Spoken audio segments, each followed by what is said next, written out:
Kimi K3 dropped. And this is blowing the whole idea out of the water that we're so far ahead in this race. There's been a bunch of users who posed the question after a deep conversation like, oh, what's your name? And it says, hi, I'm Claude. And it doesn't say Kimi.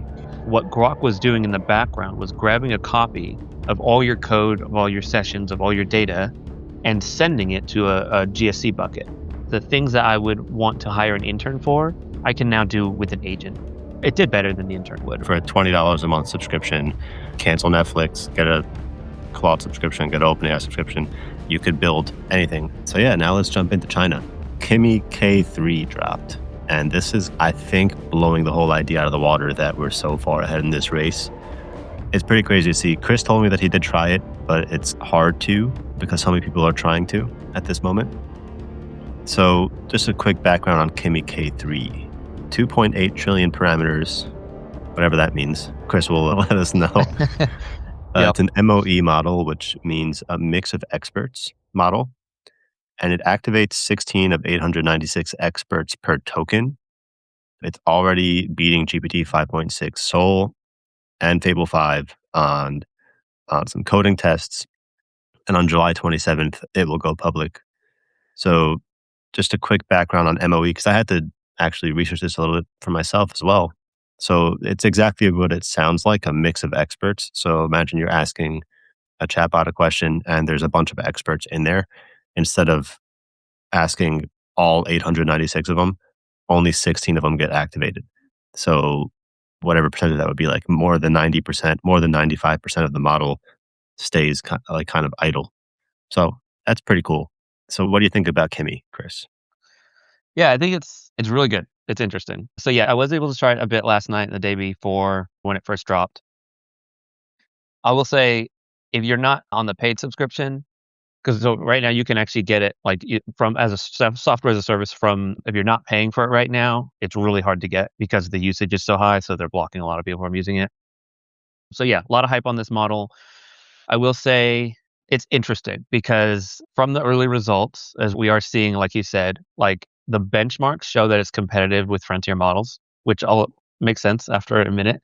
And the usage, the blind usage, people actually really like it. So there's a lot of like user experience people are liking, and the fact that it's keeping up with some of these beastly models is pretty impressive, honestly.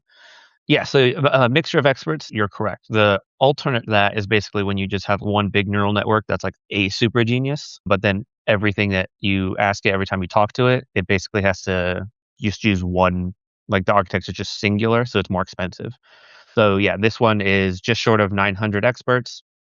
They have a very intelligent router behind this, so the number of experts actually used is localized to the actual knowledge relevant to your ask. So that's one of the big efficiency gains we do see here. Yeah, the parameters are, you can think of those as the weights of the model, and a lot of people, to visualize that, think of those as tiny like knobs and that you tune. So when you ask it a question, the question, there's a bunch of text stuff, but it basically gets filtered through these parameters. The parameters are like the crown jewels of the model. When we say we trained a model, we're tuning each of those parameters. And when you have just short of 3 trillion of them, you could see each one of those is very precise, but also it's make or break. If we just tuned all those parameters a little differently, you'd have something that produces garbage. That's where a lot of the math comes in. And yeah, so user experience, people say they really like it compared to Fable, Sol, GLM 5.2, which is another open source model. Now, there's a couple of caveats. One is right now it's being hosted on a massive infrastructure. So when people are saying, oh, this is a purely open weight model and look how good it is, it's competing with Fable, right? That's half true. So right now you're getting it from a company, a lab that's hosting it on a massive data center. So there's a lot of power behind this, and that's being delivered. So people are conflating that a little bit with the open weight model that they're going to be able to download. So when you download it and run it on your localized system, it's going to be a quantized version, so it will not be as powerful, and it's going to run on your hardware. So unless you have a beastly rig, it is going to be slower than the experience that you're getting right now. So not to dismiss it entirely, but it's not going to be as good once it goes into the open weight community as we're seeing, right? But I think the real thing here is that China is able to develop these models that is keeping up with frontier models. typically we've been seeing 6 to 3 months behind. This is a big jump. Yeah. Yeah. Yeah. I think, like, a couple things here. One, it's gonna be interesting to see if the Chinese government's gonna take kind of this a similar route to what the US government's been doing in terms of kinda locking these things down, or if they're gonna go in the other direction. And I think that kind of leads into a similar question, which is, have we just lost, not obviously, we haven't lost the race, quote, unquote, but, I mean, like, July 27th, is that kind of the turning point here? What do you think? I think it definitely has gotten attention. We've seen something similar when DeepSeek first launched, I'm gonna say a year and a half ago, where, like, people, like, woke up to, "Oh, China is competitive." I think this was the very next time we've seen, "Oh, they're still here, they're still competitive." Now keep in mind, Anthropic, they've been saying all these distillation attacks from Alibaba, from China and all that. This is one of the labs that Anthropic themselves very directly accused of running distillation attacks on their most powerful models.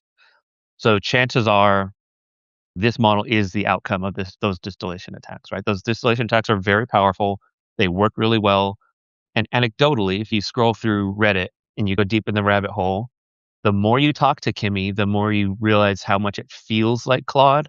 And there's been a bunch of users who posed the question after a deep conversation, like, "Oh, what's your name?" And it says, "Hi, I'm Claude." And it doesn't say Kimi. So Kimi is in the system prompt, which is like the most relevant context. But once you establish deep context, the amount of times that the distillation attack would have encountered Claude, it learned it was Claude. Yeah. Yeah. Yeah, pretty fun. I think in our last stream, we spoke about how many American companies are using Chinese models now. And Mhm. if I recall correctly, like on high traffic days, it was up to 46%. So I think with this now as well, and that was mostly for cost efficiency and also the fact that they're good enough to do most things that most companies need. I think when you're talking about larger companies, maybe they won't be necessary for them, and probably they just don't. I think all around, probably most would say that they don't trust China too much, unfortunately. But I think, like, on a grand scale, you kinda gotta look at it like, if you took all the, let's call, I don't know what the scale would be, like, smaller American companies versus, like, the top 10 big tech companies in the US, right? Who's pumping out more data? Who's spending more money? That's an interesting question to me. If I had to guess, I'd probably say that the smaller companies would probably take the cake there compared to the top 10 big tech. What do you think? Yeah, I would agree. Yeah. I think probably the more tech, the more cutting edge, the more deep into the research area you are, I honestly think that's probably more incentive to stay away from China. But realistically, if you're a mid-cap company and, like, you're, like, let's say in retail or you're in operations somewhere, you do have to do a risk analysis. Okay, what is so sensitive, as long as they're redacting PII and they're not sending customer information to the model, what is so sensitive about their operations or plan that they really fear that data getting to China? If it's not really in your, like, threat model, in your risk assessment, then you kinda just look at a cost analysis, and if it's just cheaper to run a Chinese model, I think a lot of companies are gonna do that. I think it's just more competitive, right? You can say, "Oh, stick with the American model, it's safer." But if it's 3 times as expensive for these mid-cap companies, and they're like, "Safer for what?" You Yeah. know? I do think there's gonna be even more percentage going to whoever can stay cost effective. Yeah. That makes sense. It definitely makes sense. I see someone in the chat asked, "Do you trust Dario or Sam more than China?" Honestly, yes. That's my opinion. But also because they don't have full control anymore either, it seems like. The US government clearly has their hands within OpenAI and Anthropic, probably a little bit more OpenAI. What do you think about that, Sam? Chris? Yeah, like, they are Americans, and they are, like, they stand to benefit from American capitalism and entrepreneurship. Yes, they are billionaires and they are going to be more successful, but the more that Americans adopt their products and the safer they can keep it, the more they're going to make. So they have an incentive to for Americans. And since this is an American show, I do have, like, a inclination to that. So yes, like, I understand the concern, but yeah, it's I have to limit what I can say about China. Yeah. But yeah. No, absolutely. I do see a world where at some point the US government steps in and says no American company could use a Chinese model. That'd probably be hard to implement, but I can see that happening. Probably, especially this administration. I could see that happening. I could see if it is gonna happen, in my opinion, it'll happen similar to the TikTok model, where I don't think that they're gonna target Chinese models, they're gonna target Chinese infrastructure. So, they'll say, "Okay, you can use Kimi K3, but it has to be hosted in an American data center, or you have to host it locally." So, if they can create a segregation of data similar to how they did with TikTok, where that data is not going back to Chinese infrastructure, I think that's okay. So, model layer, I don't think we're gonna see a ban just because it's so easy to just rename a model and give it a different hat. It's really hard. But I could absolutely see a world where they're like, "Okay, no Chinese infrastructure, so you can't use it as software as a service over a moonshot." Yeah. Yeah, that makes sense. That probably makes a lot more sense than what I just said. So, sticking on China here for a bit. So, China launches its own AI United Nations. It's called WAICO, WAICO. It's a new global AI governance organization backed by 29 countries, including Russia, Brazil, Cuba, and others. And so, yeah, US tech companies are obviously not involved. What does this mean, Chris? So I think this is the next step in the AI race, right? Typically, we're started with US dominance, and then a couple other countries caught up and then fell behind, and lately it has just been like China versus US, right? I think this is a move to start to solidify more across like the globe, right? So some of the countries listed here were Russia, Belarus, Serbia, Cuba, Brazil, Venezuela, and some of the BRICS nations. So you can see it's a geopolitical thing. They're starting to go after the friends and neighbors of China, right? And in a slightly softer way, we're already doing this with the West. If you look at a lot of like Western sphere influence, a lot of Western Europe, Canada, United States, they're all coalescing around the same standards, right? So really, instead of just two individual countries squaring off, we're starting to see all the other countries of the world be almost pressured into picking sides. So it seems like it's a technology that's going to move into an area where we have not just two nations, but two alliances, and that each of them are pressuring their own AI viewpoints here. I will say, like, the way that China is phrasing this does make sense. So they basically are saying that they want a more open weighted world, and they basically want to establish an alternate governance principle. And when they like present this, they're basically saying we want like this to be worldwide. So that China's goal is that this is a worldwide AI governance body.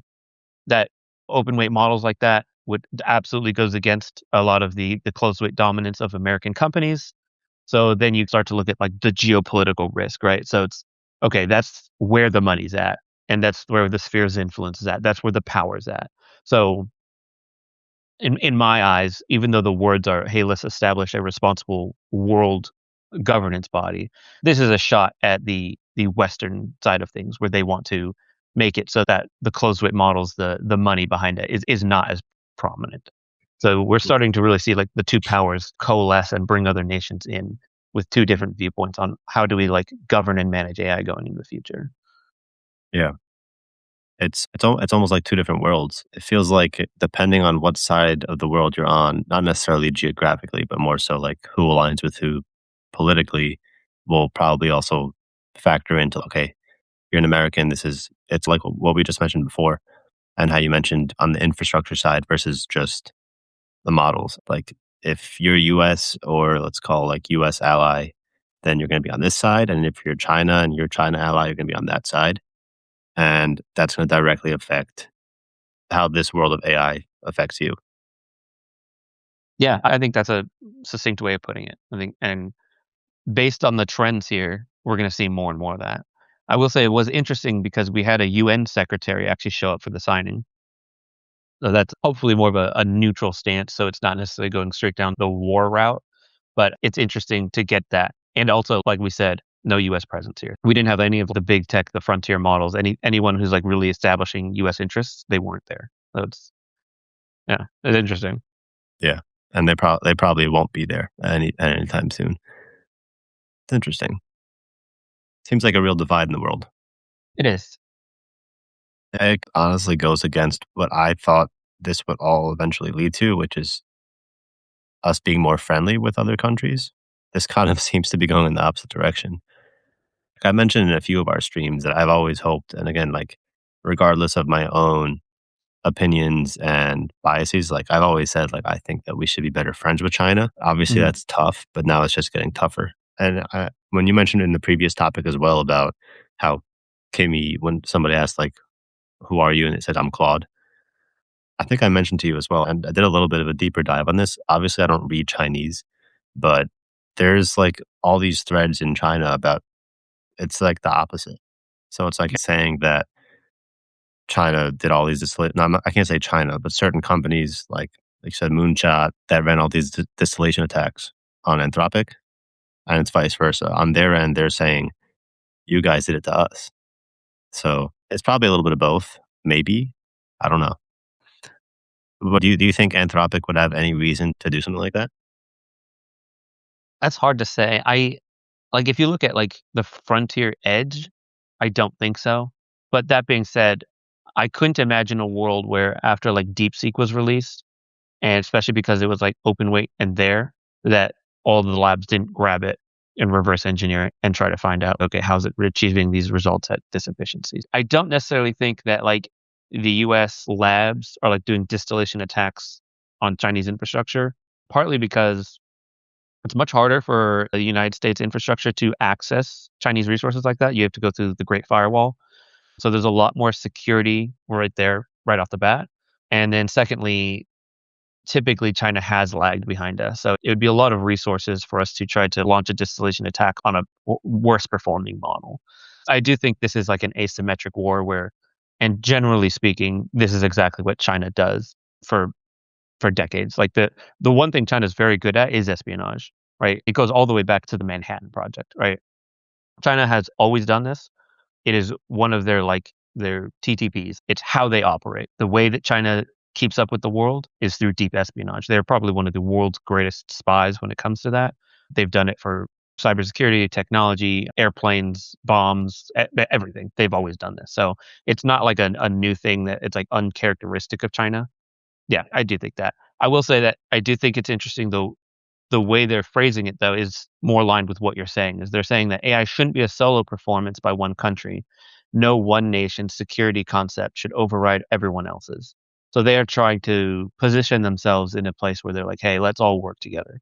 How true that is behind the scenes is that's probably a lot of bias on my part based on my experience in the past. So it's hard for me to take that seriously. But yeah. Yeah. Yeah. Don't get me wrong. I'm here for the home team. Oh yeah.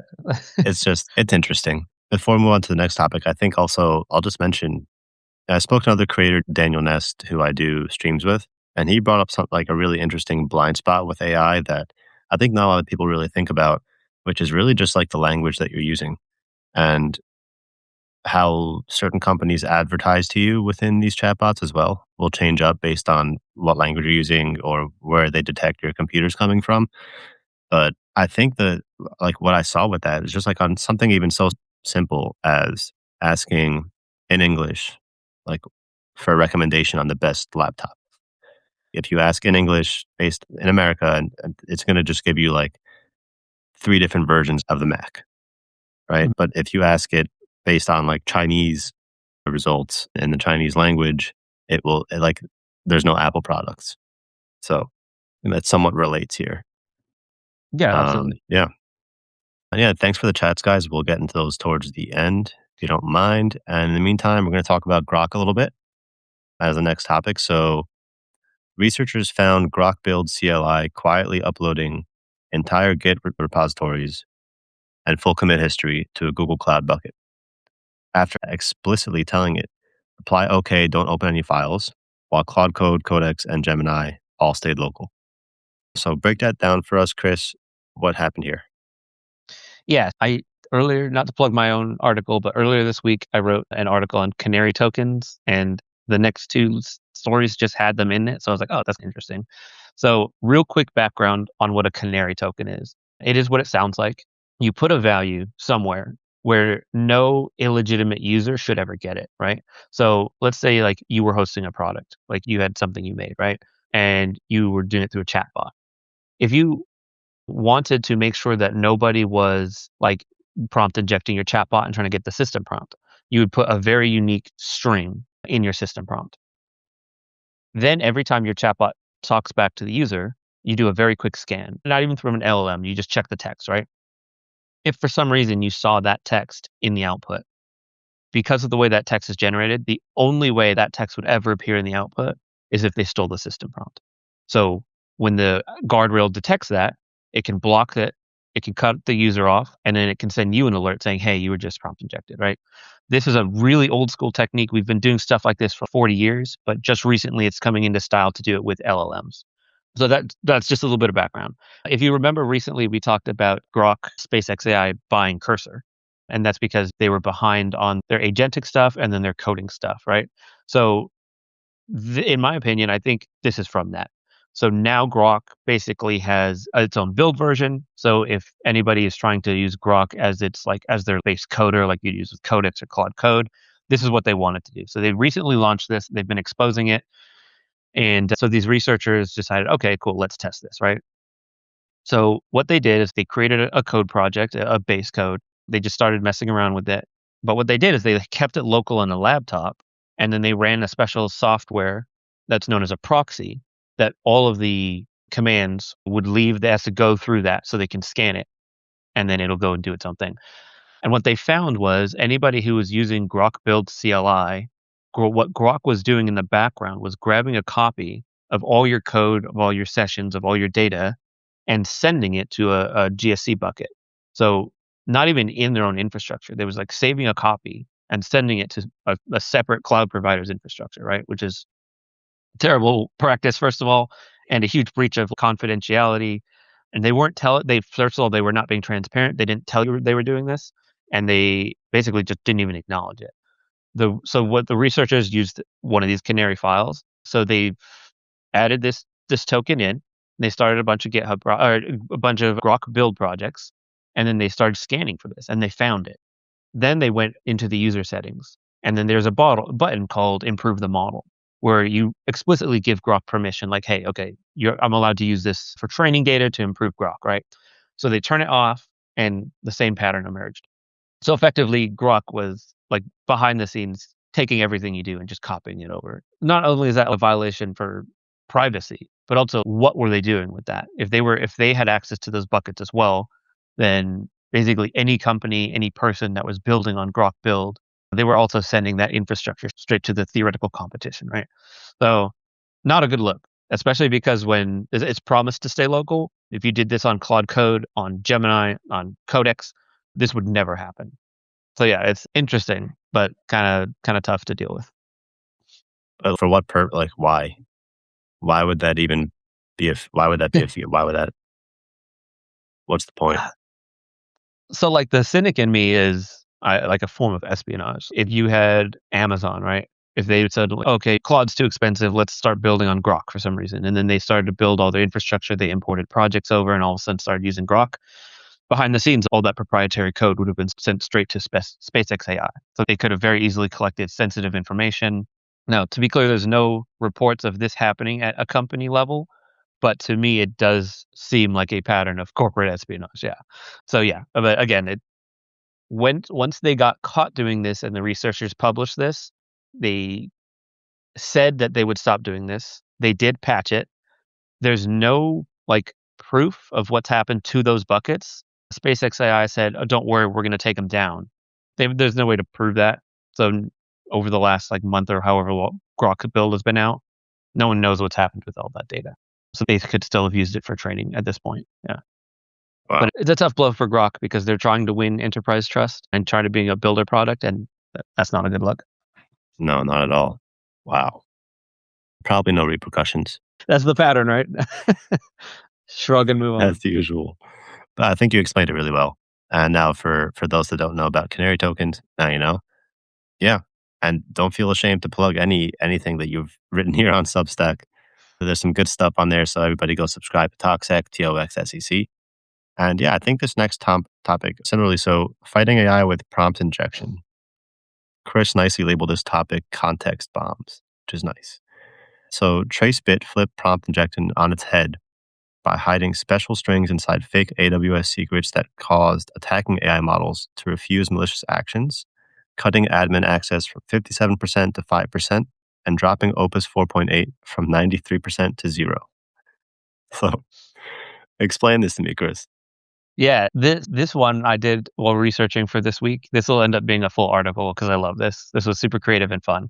So, super brief for anyone who doesn't know at this point, prompt injection is when you get somebody else's LLM to follow your instructions over the developer instructions. It's that simple. And you always do that through context, right? So sometimes that takes the form of jailbreaking, but they're technically two different things. But effectively, all you're doing is you give context and you trick the model into disobeying its instructions, right? Up until this point, basically, that's always been considered like a bad thing. It's like an offensive thing, right? There's OpenAI. I want to get ChatGPT to go hack Anthropic, right? I could do that by giving ChatGPT the right instructions to where it disregards its own safety training and guardrails. And for whatever reason, due to the way LMs work trying to be a helpful assistant in goal optimization, it decides that, okay, taking this course of action actually is the best thing, right? Now, obviously, hacking is bad. That should never happen. So they call that a prompt injection. So in the past, it's always been red teamers doing this to blue teamers because you're the product owner. So now all of a sudden, what some of these companies realized is that they can actually put the same techniques onto the blue side. So a really good example was an AWS token, right? So an LLM understands that AWS tokens are sensitive. So if you're a red teamer and you're using a red team chatbot to try to get this, that's one of the things it's going to look for.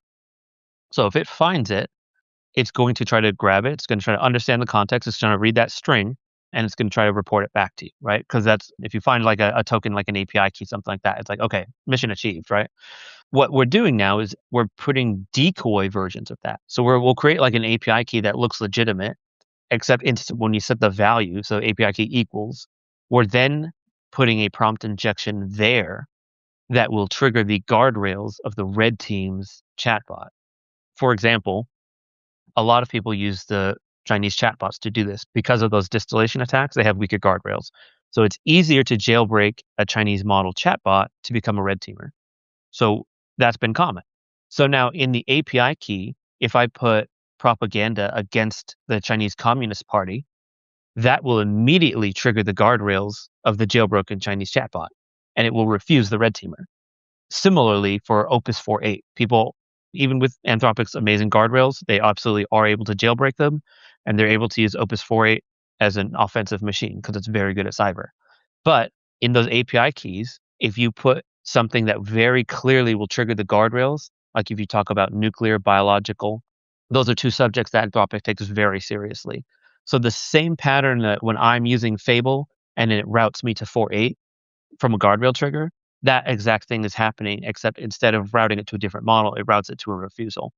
So now all of a sudden, if you sprinkle these effectively canary tokens in your infrastructure, when people are using these chatbots to try to hack and attack you, if you can defensively prompt inject them back and they get their own refusal, you're shutting down the attacker's red team LLMs. So this is very fun in my eyes, but it's also super effective. Like you said, from 93% to 0% across all models, from 36% to 1%. So it's super clever, and it's like just another like new little weapon in the AI wars on red team, blue team. A lot of fun. Dude, what is the internet becoming? This is nuts. So to state it simply, then, so the prompt injectors are getting prompt injected. That's right. Yeah, Say that 10 times fast. Um, wow, unbelievable. I like to see it. So yeah, I think you summed it up perfectly. It makes sense to me now, and I'd like to see more of it. So yeah, on to the next one here. It's a two-part topic. I think across the board, pretty popular on the internet. The jobs apocalypse. Everybody thinks there's going to be no jobs. We're all going to be socialists, and there's going to be a universal basic income. I don't think so. But anyways, as my light's flickering over here. So yeah, the economy isn't crashing yet, Despite nonstop predictions of mass unemployment, the economy hasn't shown an AI jobs collapse yet. But PwC says the biggest AI adapters are building away fast, while 68% of workers say AI makes them more productive, and 45% say they're actually working more hours. Yeah, I'm personally not surprised at all. And a lot of people that I speak to about this, they're all, I don't want to say brainwashed, but some form of that to from all the doomers talking about there's going to be no jobs, there's going to be no software engineers, there's going to be no radiologists, or I don't know if that one's actually legitimate, but yeah, in my opinion, people are just going to become more productive, and we can't really imagine what that future is going to look like. I've mentioned before, it's similar to like farming, for example. Large percentage of the population used to be farmers. They were replaced literally by machines, and people still have jobs. So, what do you think, Chris? Yeah, I think it's interesting. So I use AI. I guess it's interesting because, like, anecdotally, I fall into this camp, right? I use AI. My productivity has absolutely been boosted. I can manage, like, more cases, more tickets. I can have better visibility. There's just a really, like, I feel very empowered, but also I feel like that I haven't, like, suddenly had less work to do. I can handle more tickets, so the number of tickets I get goes up. So, yeah, it's not like necessarily like what the threat is, like, "Oh, he can handle more tickets, therefore they need less security engineers," right? And it's like, "No, I can handle more tickets, so now I get more tickets." And, yeah, so if anything, I some weeks my hours absolutely do go up. So, do I feel more productive? Yes. I'm working just as hard. So, I see that as, like, being true for me. But what about you in your, like, day-to-day work? Do you feel more productive? Yeah, absolutely. My personal work, like this office that I'm sitting in, we actually don't use AI at all. I think that's just simply because I'm not going to get into what exact type of business it is, but let's just say it's not really necessary, and I think that's important to know when it is necessary and when it isn't. So my use of AI is for everything else that I'm doing, basically, which I guess I do feel more productive, and I am actually working way more than I was before. So yeah, I think there's a big misconception here, like you mentioned. Like you're working, you said just as hard or maybe even harder. You're getting more things done, you're being more productive, but your paycheck isn't necessarily going up based on that either. And I think some of the companies that have been firing people, and I think blaming AI for it, I actually think it's just a lie, in my opinion. I think a lot of these companies actually overhired it during COVID. I'm sure people have seen some of these like YouTube shorts or TikToks about people working at Facebook and they like work 2 hours a day. They get to the office at 9, they have breakfast, they work from 10 to 12, and they take a lunch break, and then they're playing ping pong in the office. Like, that's just I think there was just a case of overhiring, and a lot of the firing that we're seeing now isn't AI related.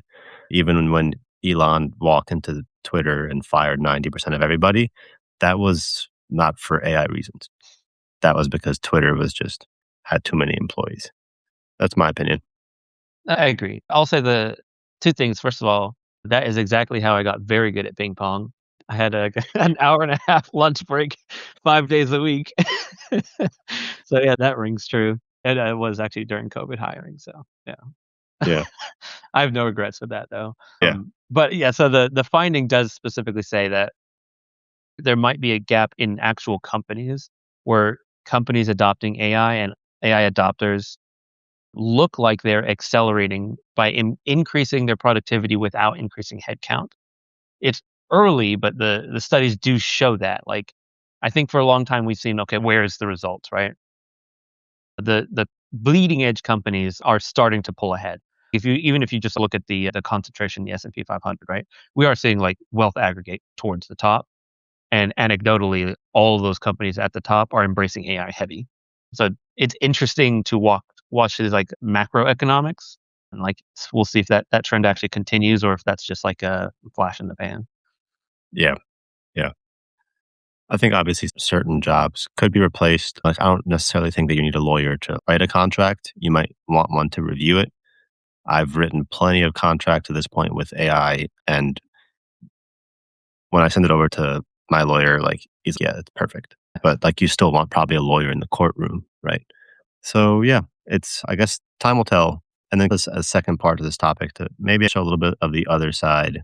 So while the overall economy still looks healthy, finance and information jobs are shrinking by roughly 28,000 jobs per month. And workers over 55 in AI exposed industries are leaving the workforce at unusually high rates. Yeah, I think that makes sense. If you're over the age of 55, you're probably somewhat thinking about retirement soon, anyways. Maybe you're a little bit less tech savvy compared to some of the younger generation now working with AI. I think that overall, that kind of makes sense to me. What do you think?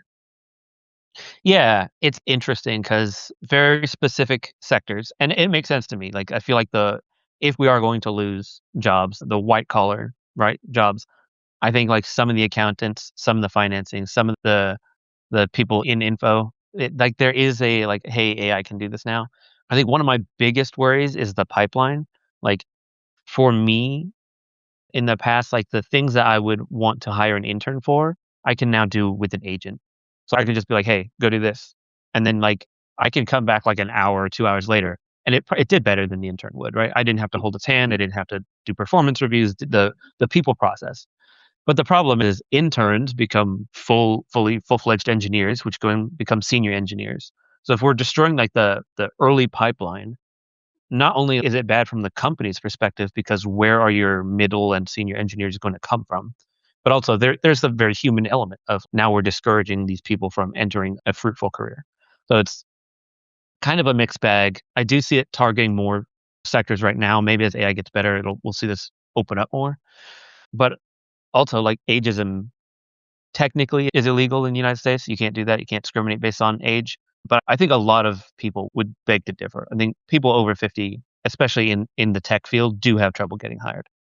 And if the actual data is showing that workers over 55 are exiting the workforce faster with AI, maybe that is because it's hard to adopt it. There's a new learning curve and they're past that. They're getting ready to retire. They don't want to learn a brand new technology. But it's gonna be interesting because, like you were saying, what are we gonna do? Okay, the older workers, they take this first. They're gonna take Social Security. They're gonna start their retirement. But if they're not, like, ready for that, and all of a sudden, like, they're not ever gonna be able to go back to work because AI does end up taking jobs, it creates, like, a lot of these, like, what if scenarios on, like, money, right? And I know UBI has been floated, and, like, there's some theoretical world where I agree with it, but I just don't see it happening. I don't think people are gonna want to just start paying out enough money for people to live. Yeah. I wish to be wrong in some ways, but we'll see. Yeah. Yeah. To counter that, there's no theoretical world where I agree with it. Yeah, That's me personally. I don't like it. Not to say that if things really do if I don't wanna say a bad word, but if the S word does hit the fan, then yeah, maybe that'll be the only option.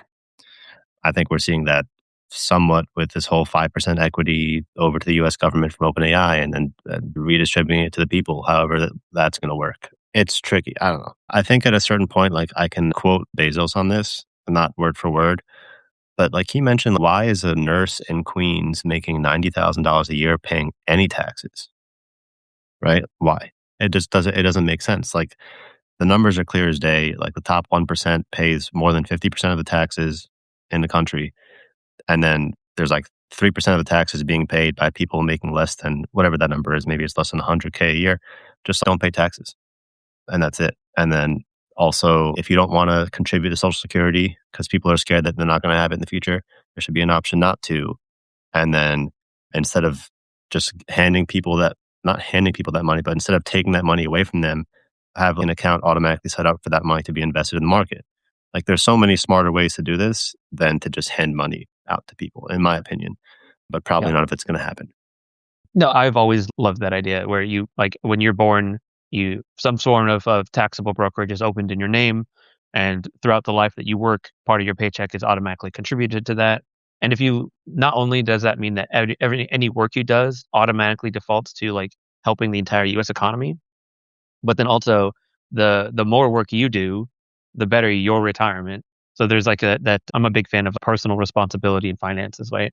If what I don't like is when if you had somebody who hasn't worked hard their whole life suddenly collects a large paycheck from somebody who worked hard. So I do think that AI is going to force us to take a look at a lot of our social programs and restructure this. And then to be clear, the one world I agree with UBI on is the world where AI takes every job, like Brave New World style. There is no work. You can go find work and AI will do it better. So like somehow people have to survive. But short of that, I don't think we're going to see like the socialist utopia where everyone just has money now. Yeah. I think it's just too competitive for at least Yeah, the next I can 100 years, right? I can agree with you on that. Data centers in space and et Yeah. cetera. But yeah, I think on just to add on to this again, I think one of the really special things here, and I don't think this really applies to everybody. Obviously, not everybody's a creative, just like not everybody is like musically inclined or athletically inclined. But for those people that are creative and that have ideas, now is the best time more than ever, probably the best time in human history that you can just build anything with relatively no money. Like for a $20 a month subscription, which most people are paying to Netflix, just cancel Netflix, get a Claude subscription, get an OpenAI subscription, and like you could build anything. Where just a few years ago, if you want to build the simplest, stupidest app to get on the App Store, it would cost you like tens of thousands of dollars. So I think that's pretty special now. Yeah, I do too. The world is opening up for builders. If you have an idea, the ability to flesh out all those what ifs, find all the edge cases, do market research, create a good user experience. Like it's almost like where there's a will, there's a way now. You don't need 8 years of education and 4 years experience to just be able to bootstrap a project now. You can just go. So I'm optimistic on seeing what a lot of entrepreneurs do in the future now, because I do think that we're opening up a world where creative people or people who are just like practitioner mindset, builder mindset, people who want to do things are going to be pretty empowered, which I'm all for. Absolutely. And before we wrap up and get into the chats, I showed this to Chris before the live stream. I'm going to show it to everybody here. It'll be the first time showing it. So this is an example of something that I built that I have some interest in. For those of you that are familiar with the markets, you'll maybe it's pretty straightforward. Just to preface this, I don't think that anybody should be a day trader. I think that people should, like we spoke about, just long term S&P 500. We're not necessarily a finance podcast, but we touched on finance here in the world of AI. And so I'll show you a finance based tool that I built real quick here. So I'm just going to share my screen. I'm going to share my whole window instead of just one second. Let me close this out. Okay. All right. Let me know if you all can see that. And I'll just show you guys this here real quick. For those of you that have heard of options trading, basically what this is, it's an options trading desk where you can insert any ticker symbol that you want and it will tell you what trade you should take and if you shouldn't take a trade at all. So I'm just going to open it up here. Okay. So basically, all it really requires is something like an Alpaca account, which can give you real time trading data. And by the way, I built this all using Sol 5.6. And basically, there's also an MCP that connects directly to Alpaca. I won't pull up the Alpaca account. That's like a brokerage account, basically. And it comes with a scanner. Obviously, right now, it's Saturday, so the market's closed. So there's not going to be much to see here. But basically, I have just SPY and QQQ, so the S&P 500 and the NASDAQ. You can have any ticker symbol in here that you would like. And you just click scan. Obviously, the market's closed now. So you're going to see here, it says no trade. And then it gives you a safe summary that you can copy and paste into your chatbot. But all of the information is pretty much here when the market's open. It'll tell you whether to take no trade, whether there is a good trade, what price you should enter the option contract at, what your target prices should be to sell, your stop loss, etc. So yeah, this is something pretty cool that probably took me 30 minutes to build that really anybody could do. It's not something that I would necessarily like sell people, I don't think, as a course. I don't really think I want to go down that route. Don't Mm. take my word for it now. Maybe that changes in the future. But yeah, it's pretty straightforward. And then if you did, obviously right now the market's closed, but if you did copy paste that into your LLM of choice, it would just break down for you exactly everything that you would see in the window there. And basically, yeah, it would just tell you like QQQ latest traded at this amount. For an entry, you enter near this number. You have a stop loss. Don't go in above that number. Don't go out below this. Basically everything that you need to know. And you could take it one step further and also set up an agent to run the trades for you. That's not necessarily something that I think I will be doing, but basically that's it. I mean, Yeah. so, like, I think that's, like, a super good example because you built that, like, you built it to your specifications for what you wanted, like, for you, by you, and I do think, like, that's a great example of what we were just talking about of that personal empowerment because you do have the option to sell that as a course in the future or as a product in the future or using it to teach other people in one of your classes in the future, right? Like, it's like a seed that can now open up and, like, you're at the helm and you can, like, direct it to go wherever you want, and, like, that was just, like, one use case for half hour because you wanted to, right? And now imagine, like, the amount of other tools that you can replace in your life, like, just like that. And then other Yeah, people, right? Like, I think that's what we're going to see in the future is a lot more creativity, a lot more products. And, like, in my mind, it's gonna be a great time, like, just for the market because so many people are gonna get to experience, like, products and tools the way they wanted to. I'm pretty optimistic about for the builders in the world right now. absolutely. So yeah, I think that pretty much sums it up. We'll answer a few chats here. Just going to paste our YouTube channels there in the chat as usual. That's me and Chris exploring ChatGPT live on YouTube and ToxSec on YouTube, ToxSec. Go to YouTube and subscribe. We'd really appreciate it. That's where the streams are. I also have other streams with other creators there. And now we'll answer some chats and then we will go about our Saturdays. If there's anything that pops up to you here, Chris, feel free Yeah. to point it out. Let's see.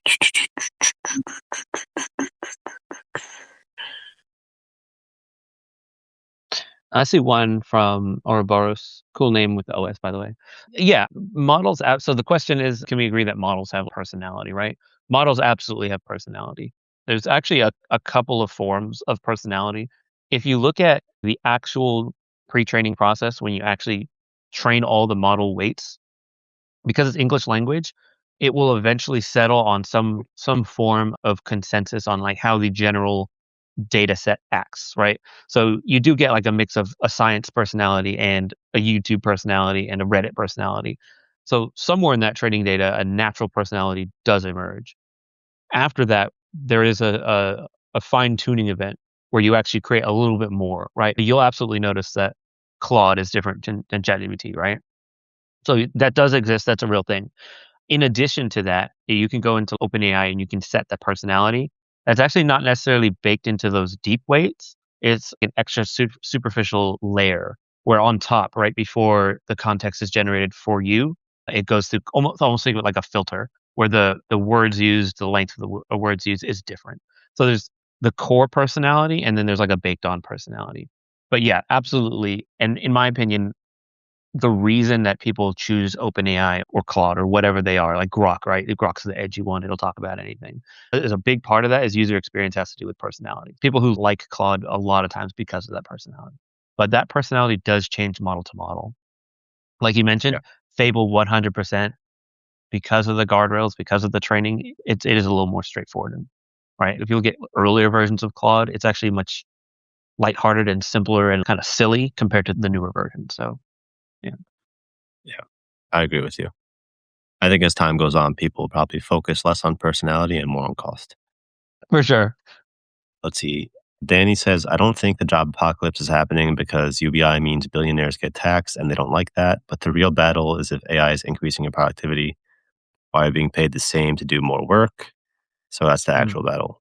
Yeah, I personally also don't agree the job apocalypse is happening. I think there's also a big contradiction here that a lot of people don't realize, which is kind of crazy. And I don't like to get too political, but I'll just point out the obvious here. This, the same companies, a lot of them are walking back on this now, but a lot of these CEOs of these AI companies for a long time were warning about a job apocalypse or something like it. So there's kind of two sides to this. It's like, do you want people to lose their jobs or do you not? Right?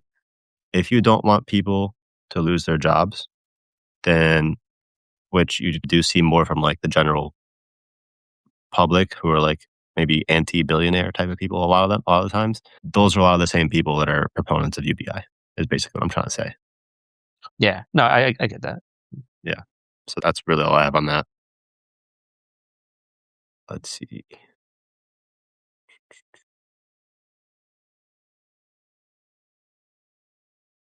Will Ty says, I read somewhere that OpenAI has poached or hired over 400 former Apple employees. Yeah. Yeah. They got a little bit of a clash of clans going on over there. Yep. Yeah, that's one we're following. I think the details have been like, last week, we didn't have that, we just had the lawsuit, now we have more. Probably I think probably the next week or 2, as we get enough details, that'll probably be one of the ones we cover. Yeah. Yeah. John says that he agrees with you, Chris. It's a damn good time to be an AI general contractor. Yeah. Yeah. Yeah. Because also general contractors probably make more money if they're working harder. Yeah. I think that's about it. Anything else that sticks out to you, Chris? No, I think we got it, it looks like. Okay. Cool. Cool. All right. Yeah. It's been an hour. Thank you, everybody, for joining. Thank Yep. you, Chris. Obviously, first of all, really appreciate you, man. We do these streams every Saturday. So we will be back next Saturday as long as AI doesn't take over the world. So, yeah, thank you, everyone. Have a good rest of your day. Bye now.